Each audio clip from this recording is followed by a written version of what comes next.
All right, Mike. So, as I'm reading here in the John Adams book that you so graciously um, gifted me with, I find Thomas Jefferson's writings very interesting.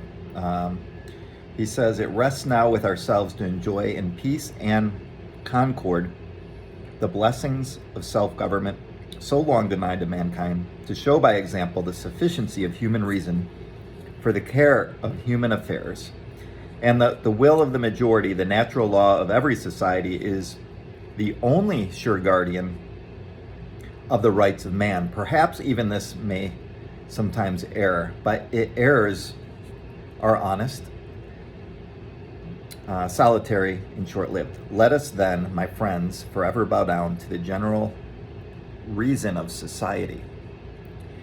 Now, it sounds noble, sounds astute, but personally, as I was reading through it, I thought, well, general reason of society is not a good gauge.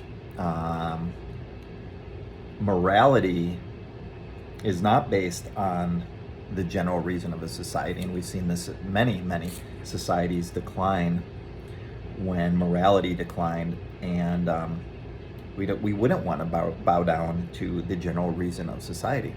Look at ancient Rome, lots of examples of that. So as I'm thinking through that, I'm going, that sounds like a terrible idea that Jefferson has. I read through and see Adams has a similar view that I have on this, and he says, "But to Adams, the sufficiency of reason alone for the care of human affairs was by no means clear. And it was exactly the will of the majority, particularly as being exercised in France, because this was the French Revolution, that so gravely concerned him. He was certain France had severe trials to endure. As he wrote to a friend, the will of the majority is out of hand, could lead to horrible ravages, he was sure." He said that in quotes, horrible ravages. And then, quote, "My fundamental maxim of government is never to trust the lamb to the wolf," end quote. And in France, he feared the wolf was now the majority. And going back, in the French Revolution, there was, they pulled down the monarchy, the church, the nobility, the law, the revenue, the army, the navy, commerce, the arts, the manufacturers. So, there was a lot of stuff that wasn't good, and that's why there was this rebellion. But then the idea was, what are we going to replace this with? We're going to have pure tyranny. So anyway, just some thoughts.